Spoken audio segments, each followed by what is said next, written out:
I never imagined Grandpa's funeral would feel more like a board meeting than a farewell. The church in Portland smelled overwhelmingly of lilies, so strong it almost made my eyes water. The organ played softly, a hymn I recognized but couldn't fully hum along with because my mind was elsewhere. People whispered in clusters, adjusting their black coats, checking their watches. No one looked at me directly. When I stepped inside, I paused in the vestibule, taking in the scene. The front pews were filled. My parents, Alara and my father beside her, sitting stiff as though carved out of stone. My sister Zinnia sat primly next to them, her heels crossed, a silk scarf draped like she was walking a runway instead of mourning. I glanced down at the program and my stomach sank. My name wasn't listed under grandchildren. A strange omission, considering there weren't that many of us. A young usher approached, polite smile plastered on his face. He handed me a small paper tag. Family guest, it read in neat, bold letters. I blinked at it, then at him. Why does it say guest? I asked quietly. He shrugged, clearly uncomfortable. That's what they gave me. I looked toward my family at the front pews. None of them turned. I could feel Zinnia's eyes on me, though, and when she caught me looking, she tilted her head and smirked. Maybe it's a sign, she mouthed across the aisle. Heat crept up my neck, but I didn't answer. Instead, I pinned the tag to my jacket and made my way to a bench near the back, my footsteps echoing. Even here, I thought, I was invisible. The service began, the priest speaking about Grandpa's long life, his dedication to family, his unwavering commitment to the community. His words were meant to comfort, but each one landed like a quiet accusation. He praised the devotion of his children, the loyalty of his grandchildren. Not once did he say my name. I sat frozen, hands folded tightly in my lap. When Zinnia rose to speak, her heels clicking dramatically, the congregation leaned forward as if she were some celebrity. Grandpa was always closest to me, she began, voice strong. He confided in me, trusted me, leaned on me. I was there for him. She dabbed at her eyes with a tissue, perfectly timed. The crowd murmured with sympathy. I looked down, biting the inside of my cheek. They didn't know.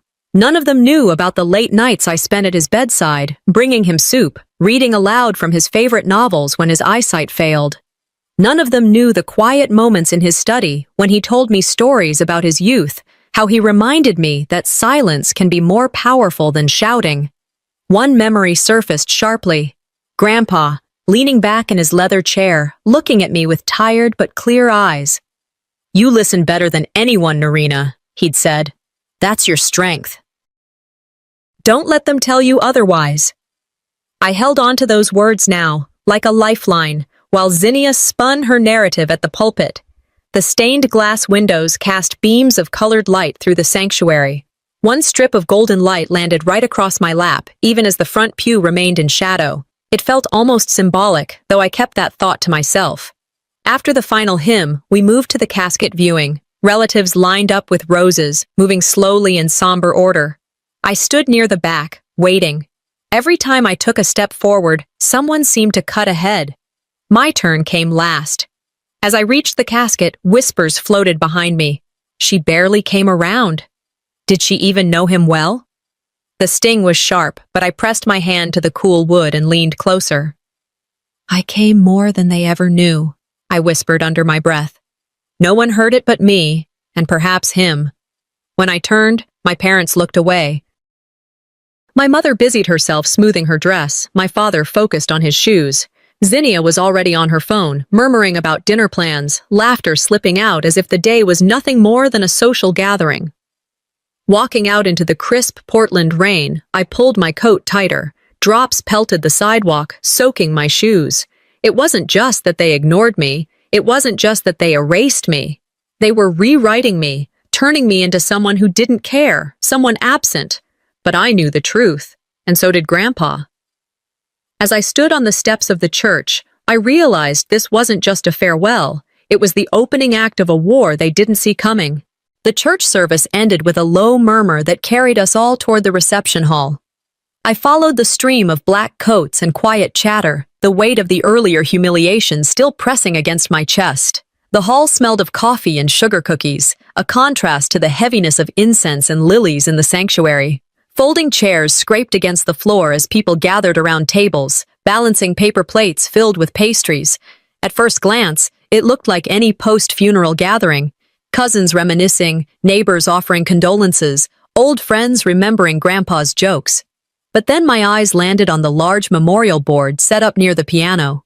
It displayed photos of Grandpa's life, milestones written underneath, and a list of all family members. My stomach tightened as I stepped closer. I scanned the list once, then again. My name wasn't there. "Strange, isn't it?" my cousin Lydia said, standing beside me with a cup of coffee in her hand. She squinted at the board, her expression half amusement, half discomfort. "Your name's missing." I tried to steady my voice. "Looks like it." Before I could ask anything more, my mother walked over, smoothing her black dress with deliberate calm. "Must have been a printing error," she said flatly. "Don't overthink it, Narina." Then, without another glance, she turned to greet a family friend. "A printing error." That was her explanation. I stared at the neat columns of names, siblings, cousins, even spouses of distant relatives, but not me. In that moment, I remembered something I once read. The palest ink is better than the best memory. If ink can preserve existence, then its absence can erase it. And here I was, standing erased in plain sight. The sound of clinking cups pulled me back, and before long, an announcement was made for a group photo. The photographer, an older man with a polite smile, gestured everyone toward the front of the hall. "Let's have the family together," he called out, arranging chairs, asking taller people to stand in the back. I moved instinctively toward the center, but Zinnia slid beside me, her hand brushing my arm just enough to push me slightly to the side. She whispered sharply, her perfume heavy and deliberate, "Maybe stand with the cousins, not the immediate family. It'll look more natural." I froze, her words cutting deep even though they were quiet. People shuffled around, no one noticing, or maybe they noticed and chose not to intervene. Either way, I ended up off to the side, pressed against the wall as the main cluster formed. The camera flash went off. Click. In that official picture, the one destined to be framed and remembered, I wasn't truly there. Zinnia tilted her head back and laughed as if she'd just told a clever joke. A few cousins chuckled with her, either too nervous or too complicit to stop. I clenched my jaw, forcing myself not to react. Public confrontation here would only make me look bitter, the ungrateful outcast. Inside, though, something hardened. I realized the photo wasn't just about remembrance, it was about narrative, and in their story, I wasn't meant to be part of the core. I needed air. Stepping outside into the gray drizzle, I leaned against the brick wall of the church hall, pulling my coat tighter. The sound of footsteps on wet pavement drew my attention. Around the corner, muffled voices carried in the damp air. I recognized them instantly, my mother's low tone, followed by Zinnia's sharper pitch. I held my breath and listened. 51 million is more than enough for us, my mother said. She doesn't need to know about it. 51 million. The words dropped like stones into a still pond, rippling through me. She wouldn't know what to do with it anyway, Zinnia added, her voice dripping with contempt. Better that we handle it. My pulse quickened. I froze, torn between stepping out to confront them and staying hidden. The realization was like ice in my veins. They weren't just trying to erase me from photos and boards. They were hiding something monumental, something Grandpa left behind. Shock burned into clarity. I thought of Grandpa's words in his study, his insistence that patience was a weapon. He had told me to wait, to let people reveal themselves, and here they were, revealing everything. I stepped back silently, my shoes splashing in shallow puddles, careful not to be heard. Re-entering the hall, I grabbed a napkin just to have something in my hands, nodding absently to an old neighbor who greeted me. My thoughts were spinning, but outwardly, I remained calm. I left not long after, slipping out while the others still mingled. Rain fell harder now, soaking the pavement as I walked to my car. Drops rolled down the windshield when I sat inside, but I didn't start the engine right away. I needed to breathe, to piece together what had just unfolded. First, my name missing from the memorial board, then being pushed aside in the family photo. Now whispers of millions, 51 no less, spoken like a secret to be hoarded. When people erase you from small things, I thought bitterly, they're practicing for erasing you from bigger ones. I gripped the steering wheel, drenched in both rain and doubt, but clarity was forming like a blade. If they think I'll stay silent, I whispered to myself, they don't know me at all. I didn't change out of my black dress when I got home that night. The hem was damp from the Portland rain, and my shoes left little wet prints on the linoleum floor of my apartment, but I couldn't bring myself to move much. I dropped my coat over the back of a chair and went straight to the kitchen. The whispers I'd overheard, 51 million is more than enough for us, kept looping in my mind like a bad recording I couldn't shut off. I opened the fridge and pulled out a box of red wine, poured a generous glass, and sat at the counter. The cheap wine wasn't about taste, it was about comfort, the way many Americans reach for something simple when the weight of the day presses down. I stared at the liquid swirling in the glass, thinking about how easily my family rewrote stories. For years, they'd controlled how the world saw me, the unremarkable daughter, the one too quiet to matter. But what I heard tonight hinted at something far bigger, something they were determined to bury. I lifted the glass and murmured to myself, if there's one thing people in this country know, money always shows the truth in families. I thought of Grandpa, how he used to warn me that silence was both shield and sword. That night, with the rain tapping against the window and the taste of bitterness mixing with cheap wine, I made a promise. I would not let them erase me, not this time, not when something that enormous was hidden in the shadows. 2 weeks earlier, before the funeral, I had sat with Grandpa in his study. The memory came back as clear as if I'd walked into that oak-paneled room again.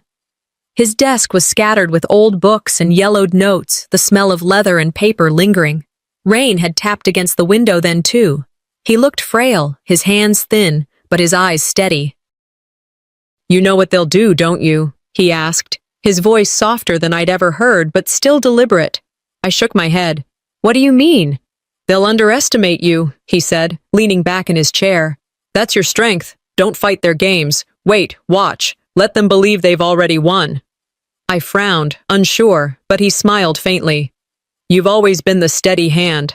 Not like your sister chasing attention, or your mother chasing control. You—" He tapped the desk for emphasis. "You endure. That's why I've made arrangements."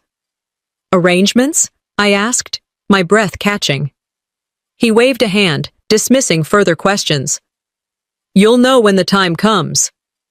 I wanted to press, to make him explain, but the look in his eyes told me to trust him.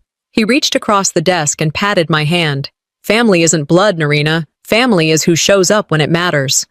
That memory echoed louder now. Maybe that was why they were trying so hard to push me aside. Maybe Grandpa had done something they couldn't control. The day after the funeral, I drove to my mother's house for what she called a small family gathering. When I arrived, the living room was full of relatives, some sitting with plates of food, others standing around admiring Grandpa's old things that had been laid out on tables.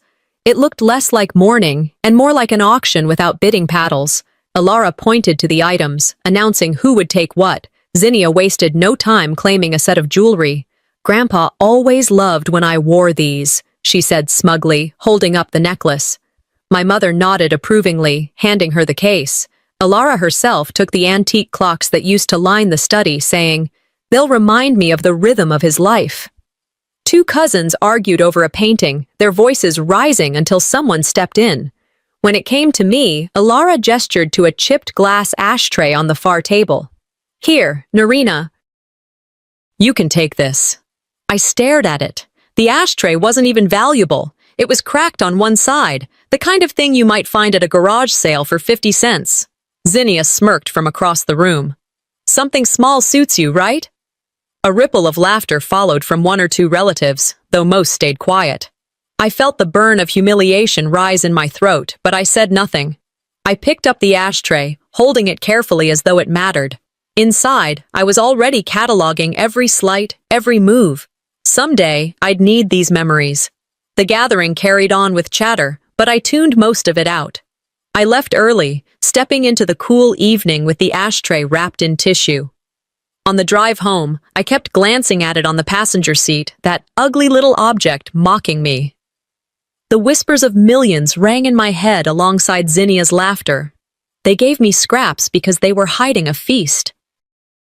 People who offer you crumbs while feasting in secret are telling you something. They're terrified you'll find the table. By the time I pulled into my apartment complex, my humiliation had sharpened into resolve. I carried the ashtray upstairs, set it on the kitchen counter, and stared at it. "They think this is all I deserve," I whispered. "Let's see how they handle what Grandpa actually left me." The next evening, I drove to my mother's house in Lake Oswego. The streets were slick from an afternoon shower, the kind that leaves the air damp and heavy. When I stepped inside, the house already buzzed with conversation. The smell of roasted chicken and casseroles lingered, but underneath it was that same tension I'd grown used to. Relatives were scattered around the long dining table, balancing plates as though this was just another family dinner. But it wasn't. The table was arranged in a way that told its own story. At the head, Ilara presided, her posture rigid and proper. Zinnia sat close to her, glowing with self-importance as she recounted details of her latest work project. "Grandpa always told me he was proud of how I handled myself," she announced, voice just loud enough to carry across the table. A cousin clapped politely, and another aunt nodded. I sat far down at the other end, near the corner where the chairs didn't match. My plate felt heavier than it should, though I'd only served myself some green beans and mashed potatoes. Every word from Zinnia dripped with hypocrisy, because I knew the truth.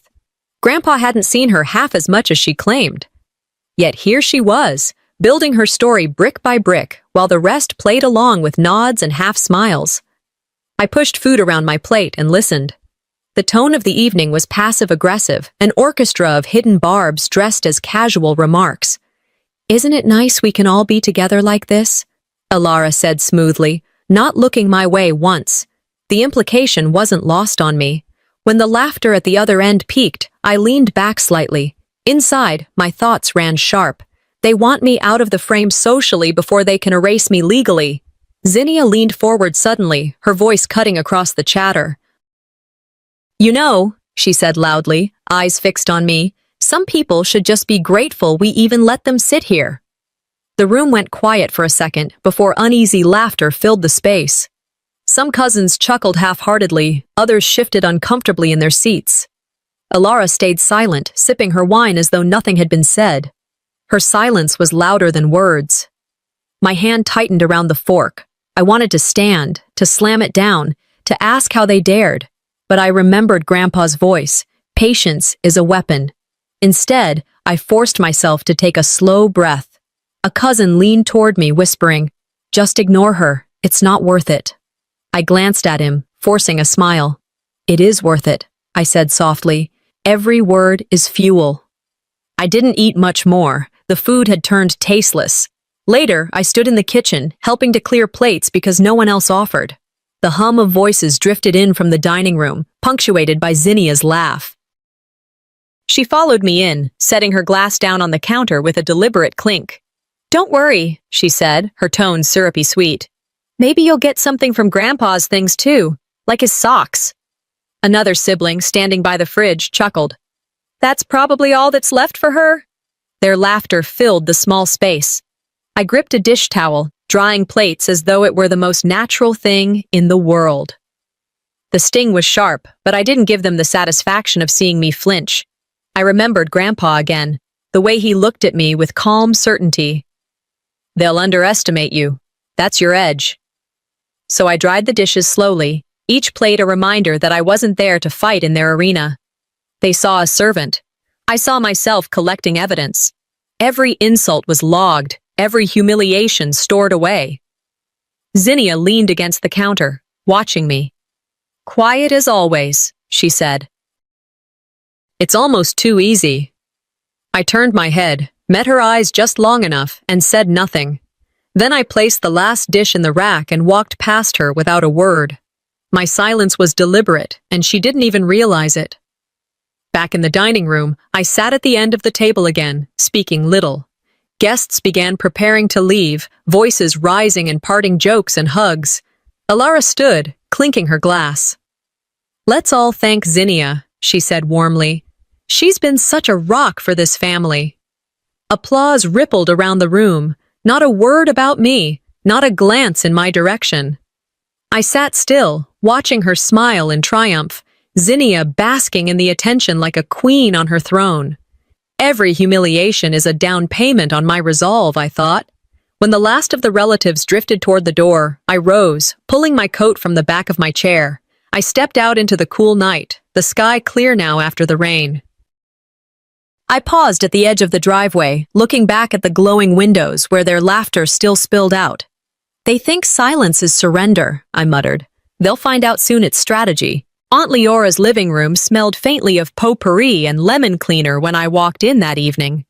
The gathering was smaller than the funeral or the dinner at my mother's house, but the undercurrent was the same. Chatter, low laughter, eyes darting toward me as if I didn't belong.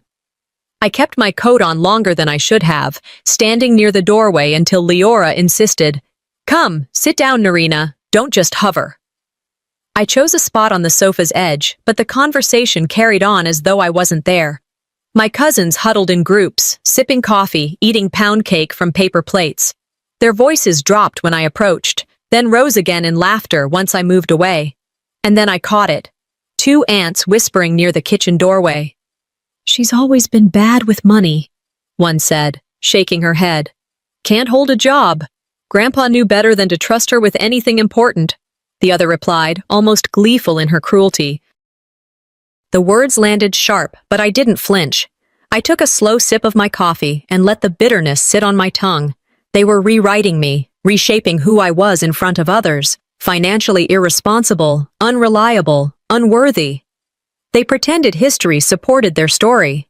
I thought back to my years paying rent on time, balancing bills, working extra hours to cover what others wouldn't. No one in that room had seen me negotiate with landlords, fix broken appliances with my own 2 hands, or stretch a paycheck to cover groceries. None of that mattered to them.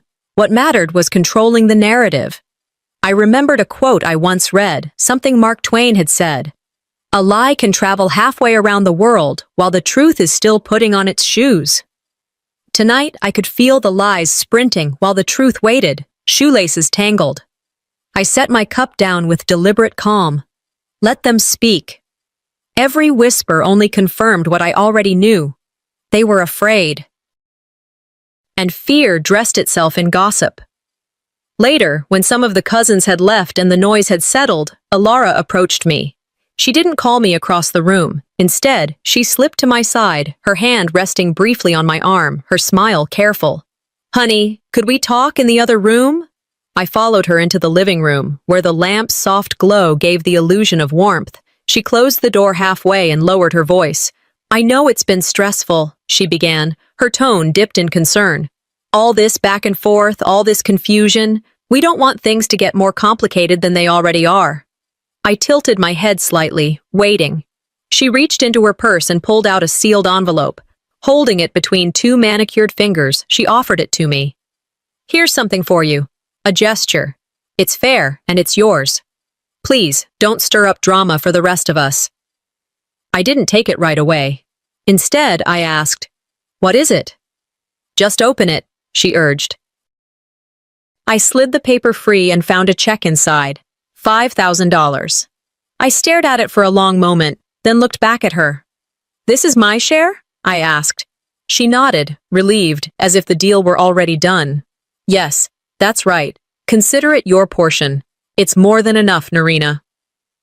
Across the room, I caught Zinnia watching us from behind the doorway, her smirk visible even in the dim light. Her eyes danced with triumph, as if she'd been waiting for this play all night.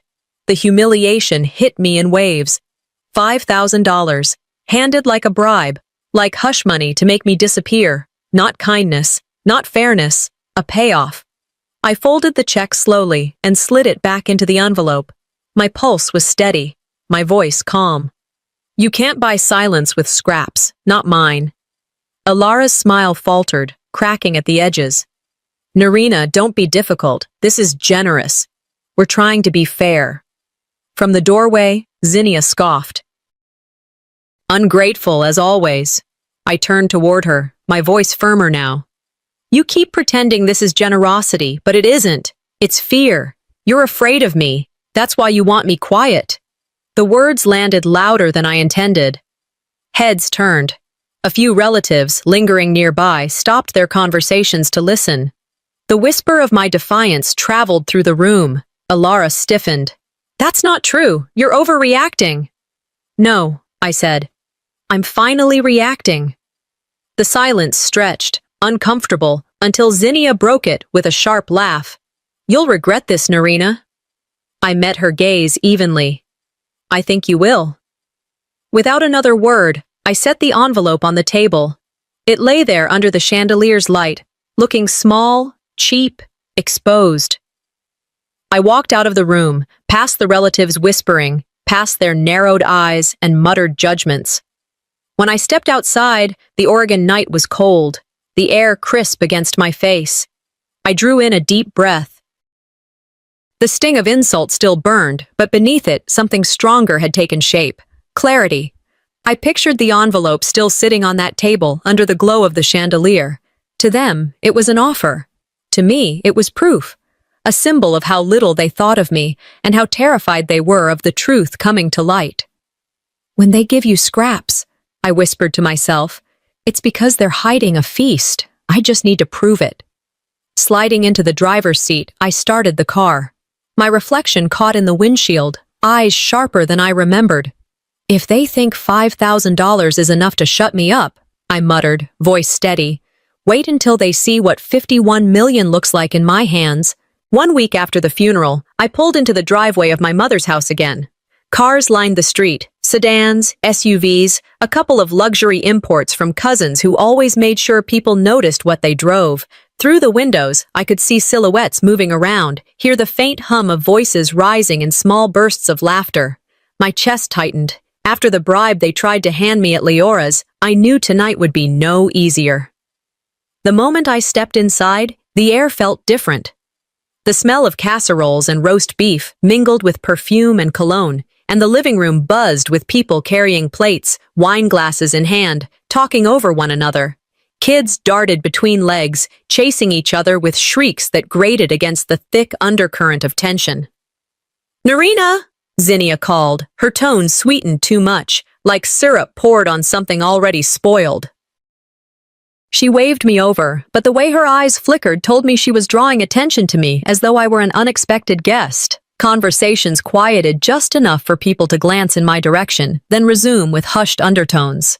I felt it, the way whispers followed me as I took off my coat and placed it on a chair. Cousins avoided eye contact. A couple of uncles nodded politely but quickly turned back to their drinks. Everyone was polite enough to cover the discomfort, but the distance was there, loud and deliberate. Later, as we gathered in clusters with plates in hand, I heard Alara's voice ring out above the noise. We were all there for him, weren't we? Caring for him day and night. I froze, balancing my plate carefully. She wasn't talking to me directly, but her words cut through the air. Especially us, Zinnia added, placing a hand dramatically over her chest. Grandpa trusted us to handle everything. He leaned on us. A chorus of agreement followed. Heads nodded, affirmations of, yes, we did what we could, and he knew we loved him. My throat tightened. I remembered the nights I sat by his hospital bed, reading aloud to him when he couldn't see the pages, holding his hand when he drifted to sleep, making sure he wasn't alone in those late hours when fear creeps deepest. None of them were there. They were rewriting history, placing themselves where I had stood, erasing me from even the last role I had with him, caregiver. I forced a small smile, pretending not to notice. My silence masked the sting, but inside it burned. Dinner was called soon after. Plates clattered, chairs moved, and everyone began to settle at the long main table. I waited, expecting a place, but as I approached, Alara glanced up. Oh, Narina, there's no space here. Would you mind sitting with the kids? The words landed heavy. A few children giggled, delighted that I was being relegated to their corner. I hesitated, scanning the table, and saw empty chairs that could have been pulled closer, but no one offered. It's fitting, isn't it? Zinnia's voice rang out across the room, loud enough for the whole table to hear. She's always been a bit out of place. Laughter rippled through the adults, thin but cruel. I swallowed hard. walked quietly to the small folding table at the side of the room where the children sat. They looked at me with wide eyes, giggling again as I took the seat squeezed between a 6-year-old and an 8-year-old. I felt my face heat, humiliation pressing against my ribs, but I kept my head high. This isn't about a seat, I thought to myself as I unfolded my napkin. It's about power. The same way they've always tried to shrink me. The children chatted, dropping crumbs and spilling juice, unaware of the symbolism in this arrangement. I chewed slowly, every bite turning tasteless. Across the room, I could hear Zinnia holding court, laughter erupting at her quips, Alara nodding approvingly at every word. I said little, but my eyes stayed sharp. I noticed how Alara leaned toward Zinnia, whispering between bites, both of them glancing in my direction with smugness. Their game was clear. Erase me socially, humiliate me in plain sight, then move to erase me from the larger battle over what Grandpa had left. I placed my fork down and folded my hands in my lap, reminding myself of Grandpa's steady voice. They'll underestimate you. That's your edge. Silence wasn't surrender. It was preparation. Every insult, every humiliation, was another piece of fuel I would one day set aflame. As the dinner wound down, relatives said their goodbyes, laughter softening into yawns as coats were collected. Alara stood at the doorway, hugging cousins, praising Zinnia yet again. My name was never mentioned. I slipped on my coat, walked out into the cool night, and paused at the curb, the house glowing behind me with voices fading. My jaw tightened, but my resolve was sharp. They thought they'd put me in the children's corner, I whispered to the darkness. They'll regret not knowing I was already holding the winning card. The evening after the humiliation at the children's table, I sat in my apartment with the lights low, my black dress from the funeral still hanging in the corner like a shadow that refused to leave. Every laugh, every whispered word from last night replayed itself in my head. Zinnia's smirk, my mother's approving nods, the giggles of children who thought it was funny that I was placed among them. I tried to read, to distract myself, but the words blurred. A knock at the door startled me. I wasn't expecting anyone. My heart pounded as I walked to the door and opened it. A courier stood there, holding a large envelope. "Delivery for Narina," he said. I signed quickly and shut the door. The handwriting on the front froze me in place, slanted, elegant, unmistakably Grandpa's. My throat tightened. He had been gone a week, but his script reached across that gap as if he were standing right there, steadying me once again. I sat down at the kitchen table, staring at the envelope, afraid to open it, afraid of what it might say. My hands shook slightly as I traced the ink with my finger. Whatever was inside, he had prepared it before he died, knowing this day would come. The weight of that foresight settled heavy on me. Sometimes hope arrives in the smallest envelopes. I broke the seal and unfolded the letter. Grandpa's words poured off the page, sharp and clear. They will erase you, but not if you stand steady. I've left you the strength they fear. You were the only one who sat with me without asking for anything. Do not waste this gift. It is yours to protect, and it will protect you. Inside was also a reference to documents, notarized and secure, guaranteeing what he intended. Legal words mixed with his handwritten notes, his voice echoing through each phrase. Tears blurred my vision. Grief surged, but it was joined with validation, a quiet relief I hadn't felt since the funeral began. My mother and sister could spin lies, but here was truth in ink. I pressed the letter to my chest and whispered, "I won't waste it. I promise." When I reached back into the envelope, I found something else, a small leather-bound notebook, its edges worn, its pages filled with his careful handwriting. I opened it gently, scanning the entries. It wasn't a diary, it was a record of his thoughts about the family. Next to Zinnia's name, hungry for spotlight, craves applause more than love. Next to Alara, afraid of losing control, her fear will drive her decisions. And then, beside my name, steady hands. I stared at those two words until they swam in front of me, steady hands. He had seen me. He had written me into history while the others were busy trying to write me out of it. The notebook became more than paper. It was proof. Proof I wasn't invisible. Proof he knew who I was and why I mattered. Every note was a thread tying me back to him, an anchor against the storm my family was trying to whip up around me. I flipped through more pages, names, details, observations, some brutal, some gentle, all honest. Grandpa hadn't trusted them with truth, but he had trusted me with it. They tried to erase me from the board, I whispered. Grandpa wrote me back into history. I set the notebook on the table, spreading it beside the letter, both glowing under the warm kitchen light. My hands rested on the pages as I leaned forward. I imagined their faces when they saw these words, when the legal documents surfaced. I pictured Zinnia's confidence cracking, my mother's control slipping. I felt the anger in me shift, no longer burning wild, but channeling itself into strategy. Silence had worked this far. It would continue to serve me until the right moment arrived. I wasn't cornered. I was being underestimated. And there was power in that. Closing the notebook carefully, I whispered to myself, "They think I'm cornered, but corners can be strong places. You can push back from them." I placed the notebook back into the envelope, my eyes sharper now than they'd ever been. The game was far from over, but the rules had just changed. The following afternoon, I sat at my desk trying to answer a backlog of emails when my phone rang. It was an unfamiliar number, but I answered anyway. "Narina?" a man's voice asked. "This is Carl Jensen. I used to work with your grandfather." I remembered him vaguely from business gatherings, one of those old colleagues Grandpa still respected. "Yes, Carl. How are you?" "I'll get straight to it," he said, lowering his tone as though someone might overhear. "I've heard things. Your family is moving fast, selling properties, transferring accounts. It doesn't look right. I thought you should know." I pressed the phone tighter against my ear. "Are you sure?" "Positive," he said. "One of the properties in Beaverton is already listed. Papers have been filed. This isn't grieving, Narina. This is liquidation." When we hung up, my jaw ached from how hard I clenched it. It wasn't just disrespect anymore. It was theft in real time. My family was dismantling what Grandpa built, behind my back, as though I were too naive to notice. "Betrayal isn't loud," I muttered to myself. "It's paperwork signed in quiet rooms."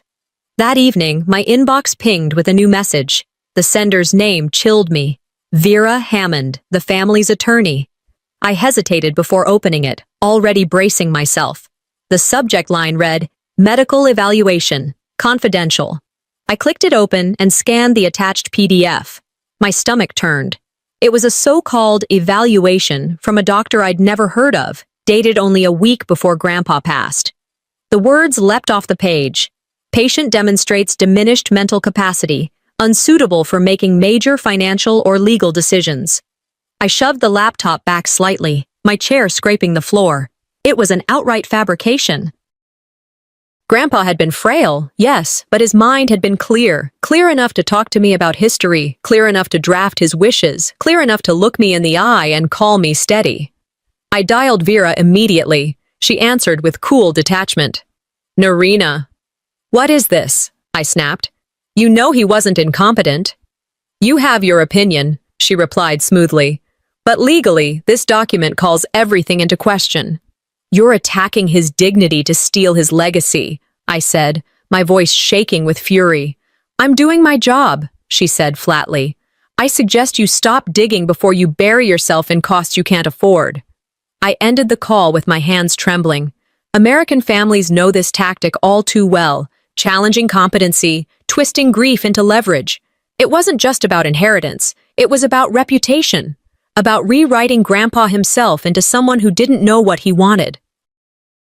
"They will not tarnish his name just to steal his legacy," I whispered into the empty room.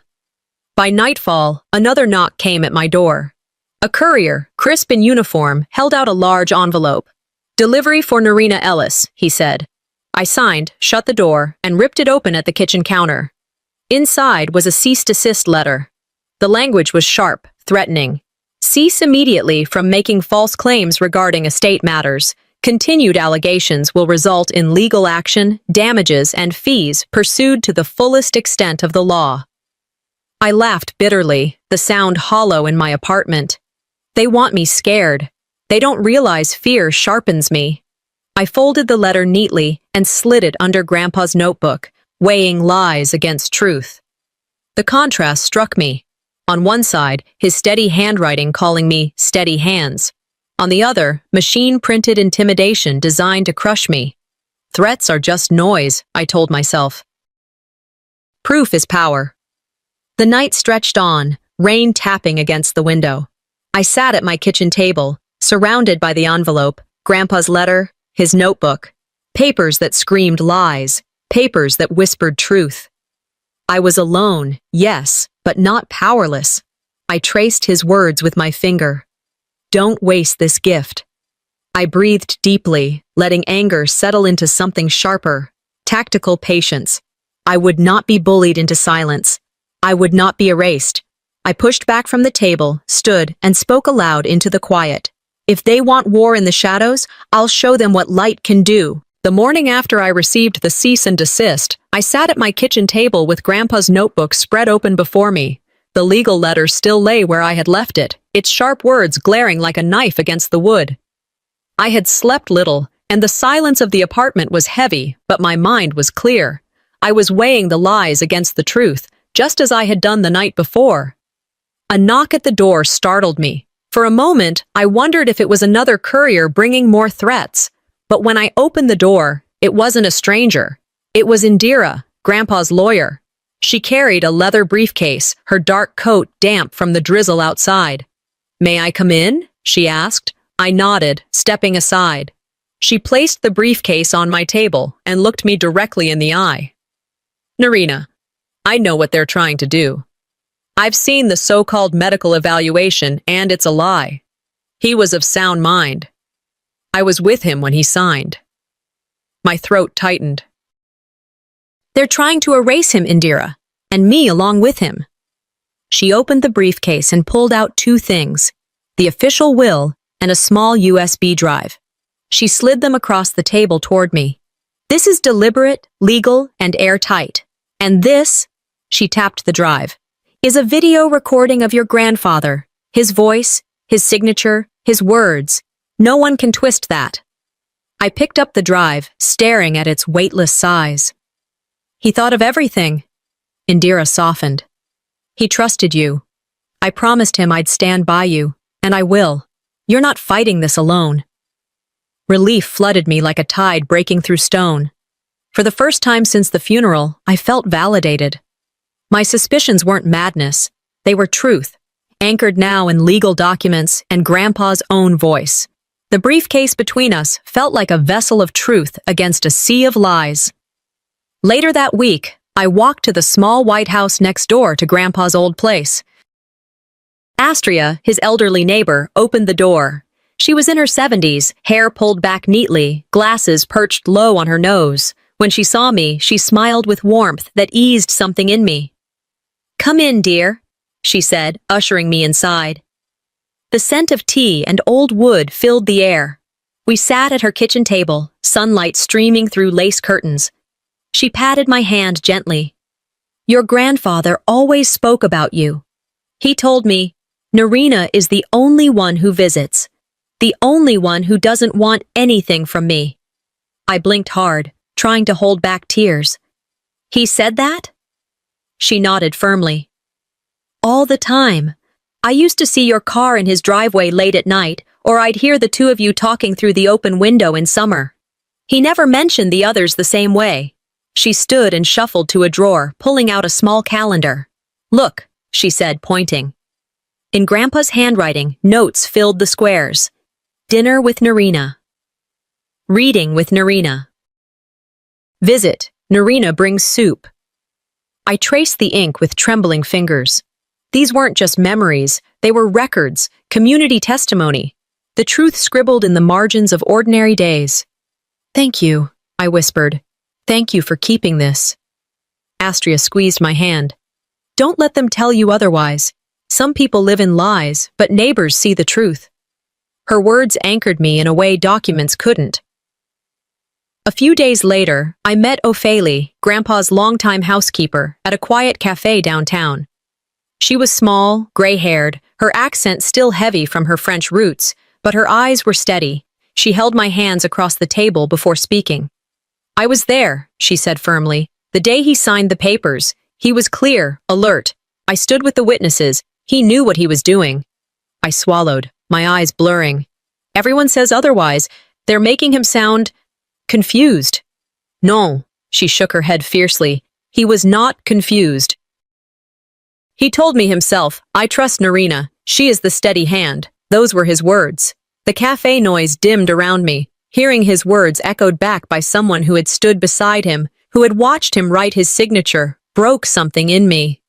I let tears fall freely, unashamed. Ophélie leaned closer. "Your mother and sister will fight. They will shout. But truth does not tremble because liars shout louder. Hold steady. You must." I nodded slowly. "I will." "Thank you, Ophélie." Her testimony wasn't just support. It was a cornerstone, another piece in the wall of truth building around me. That night, back in my apartment, I laid everything out on the table. The letter Grandpa wrote, his notebook, Indira's documents, the USB drive, Astria's calendar, Ophelie's testimony written in my notes. One by one, each piece formed a chain too strong for lies to break. I sat in the center of it all, breathing deeply. For the first time since this began, I didn't feel like prey. I felt like someone preparing to act. "I wasn't alone anymore," I whispered. "Grandpa left me proof, and life left me allies." Resolve hardened in me. Silence had served its purpose. Soon, it would be time to speak. With steady hands, I plugged the USB into my laptop and clicked play. Grandpa's voice filled the room, calm, unmistakable, alive again. "Their lies won't survive his voice?" I thought, as his image appeared, steady as ever. Ilara's grand living room had always been a place where appearances mattered. Tonight, the chandelier overhead cast a cold, unforgiving light on the long oak table. Relatives sat stiffly, murmuring low while they shifted in their chairs. Zinnia was already leaning forward, owning the space as though it were a stage, her hands moving dramatically as she spoke. Ilara sat at the head of the table, her lips pressed in that thin line she wore whenever she wanted control without saying much. I walked in quietly, carrying only a slim folder under one arm, Grandpa's leather notebook tucked safely inside. My heels clicked against the hardwood floor, echoing in the tense silence. Every pair of eyes turned to me, some suspicious, others curious, none welcoming. Zinnia smirked, tilting her head. "You can't possibly think you belong here." I met her gaze steadily and placed the folder on the table. "Watch me." A few cousins coughed nervously. One uncle adjusted his glasses. The silence was thick, but beneath it, I felt something shift. Sometimes the quietest person in the room holds the sharpest blade. I opened my laptop and set it squarely in the center of the table. With deliberate movements, I pulled out the USB drive Indira had given me and slid it in. The screen lit up, and then his voice, Grandpa's voice, filled the room. "I leave the majority of my estate to Narina," he said, his tone calm and firm. "She is the steady hand." Gasps rippled through the room. Zinnia's color drained. Ilara's eyes widened. "This isn't real," my mother stammered. "It's fabricated."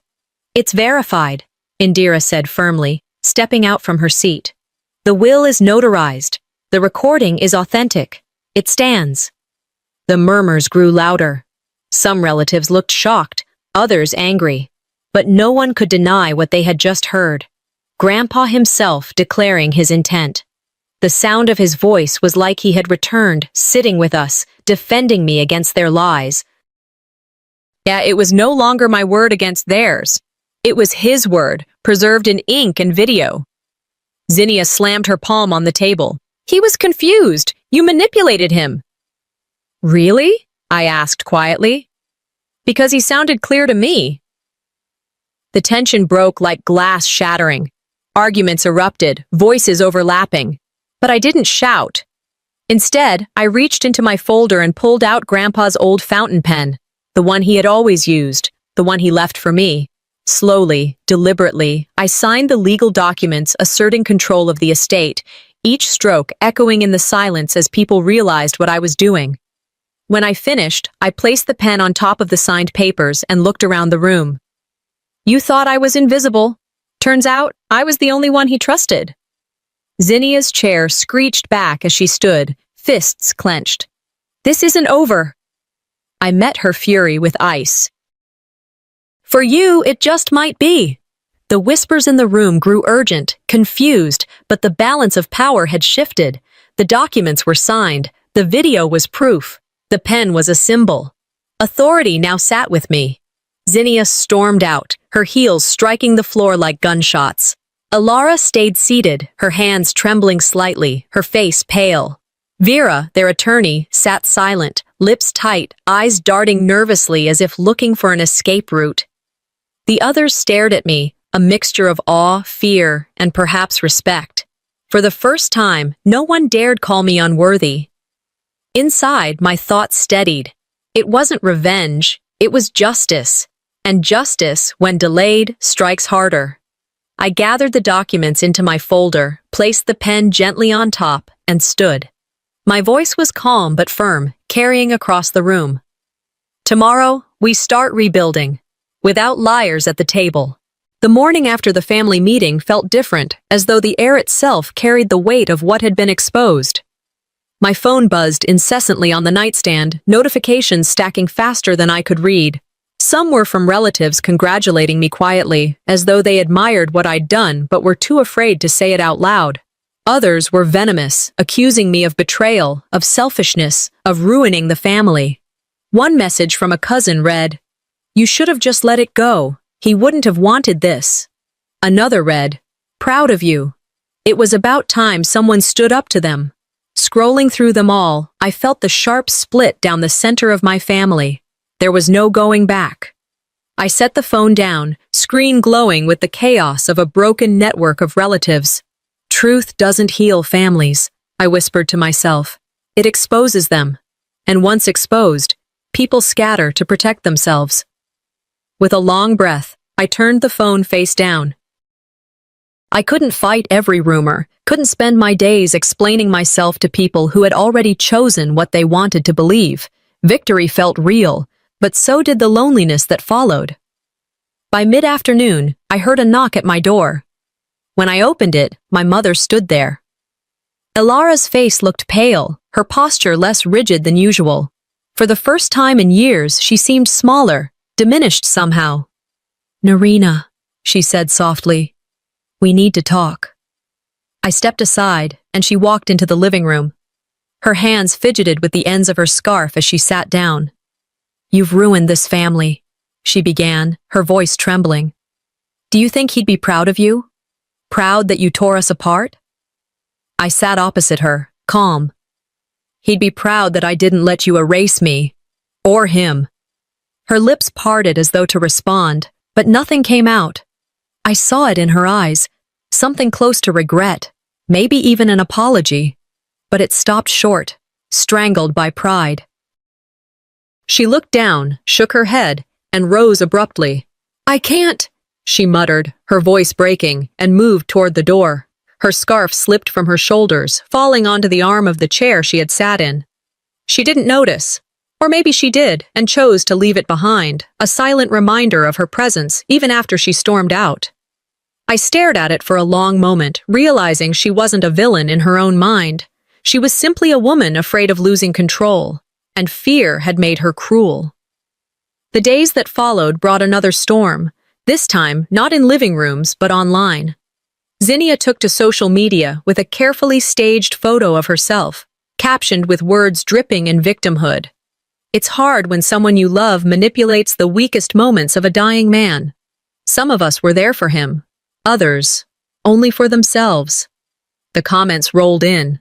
Some defended her, praising her as the dutiful granddaughter, but others weren't so kind. "Funny," one commenter wrote, "I never saw you there in the hospital." Another chimed in, "Your sister was the only one people ever saw visiting." For every voice siding with her, there was another dismantling her story. I didn't respond, I didn't post, didn't comment, didn't argue.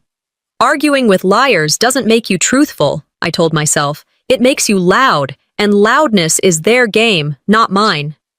Zinnia grew louder as the week went on, posting stories, reposting comments that favored her, crafting her narrative. But silence, steady and patient, was working against her. The more she shouted, the more credibility she lost. Truth doesn't sprint, it endures. And then, one evening, I walked through Grandpa's old house, my house now, legally and fully mine. The silence there was different. It wasn't loneliness, it was peace. I moved through the study, placing his leather notebook back on his desk. Beside it, I set the fountain pen he had left for me, the same one I'd used to sign the takeover papers. I stood for a moment, staring at them. Two simple objects, yet together they represented something more than victory. They represented endurance. I thought I wanted their apology, I said quietly to the empty room. But what I needed was my own strength. The realization settled deep inside me. I didn't need reconciliation. I didn't need them to see me or to admit they were wrong. My independence was the victory. As the sun dipped below the horizon, I locked the house and paused on the porch. The evening was cool, the world around me steady, calm. I whispered into the stillness. They wanted me erased. Instead, I became the author of this story. A week had passed since the family meeting that tore every mask away. The fallout spread faster than fire on dry brush. At the grocery store, I caught the way people glanced at me, then whispered. At church, I saw how heads bent together after services, their voices lowered but their eyes unmistakably fixed on Alara and Zinnia. It wasn't just whispers. Business associates of Grandpa's distanced themselves from my mother, one even telling me bluntly, "Your sister and mother. People are saying they tried to gut the estate before the body was cold." The words stung, not because they were lies, but because they were true. The irony was sharp. For years, I was the invisible one. Now, they were the ones unable to step outside without reputations shadowed by greed. I didn't celebrate. No champagne, no smug declarations. Instead, I walked quietly through the neighborhood, listening to the hum of conversation, knowing justice was working on its own. Reputation is a currency. And theirs had just been bankrupted. A few days later, they demanded one last meeting at the estate. Alara called me, her tone brittle but desperate. "We can't end like this. We need to talk."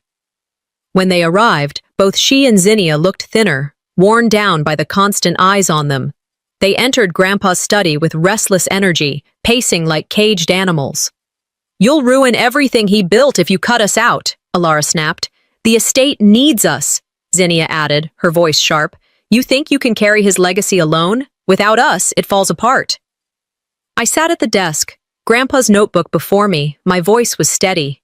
"He trusted me, not you. This was his choice, and I will honor it." They both scoffed, ready to argue further, until I opened the notebook and began to read aloud. "Zinnia," I read, "hungry for spotlight, craves applause more than love." She froze. "Alara," I continued, "afraid of losing control. Her fear will drive her decisions."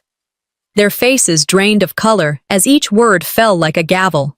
I closed the notebook gently and looked at them. This isn't my judgment. This was his. The silence that followed was thick, final. There was nothing left for them to fight with. The next day, I finalized everything. Sitting in Indira's office, I signed the last legal documents that cemented my full control of the estate. Zinnia's access to accounts was frozen. Alara's attempt to quietly sell property was stopped cold. When Vera, their lawyer, tried to protest, I dismissed her. Calmly. Firmly. "You no longer represent this family's interests," I told her. "Indira does." Indira slid the stack of papers across the desk. I picked up Grandpa's old fountain pen, the same one I'd used at the family meeting, and signed with deliberate strokes. When I finished, I set the pen down on top of the contracts. "They tried to buy me off with scraps," I murmured, and I answered with the signature that sealed their fate. The satisfaction wasn't loud, it was steady, dignified, complete. Later, I walked alone through Grandpa's house. The rooms were quiet now, filled with memory rather than conflict. In the study, I placed the letter and the notebook in a glass case, a small memorial just for me. They wanted revenge, I said softly. I wanted justice. And justice doesn't shout. It endures. I locked the front door for the night, pausing to press my hand against the wood one last time. Rest easy, Grandpa, I whispered. I kept my promise. As I stepped off the porch, the evening air wrapped around me. Cool, still, timeless. I felt the weight of everything that had passed and the strength that remained. The story wasn't about the millions, it was about the silence that turned into thunder.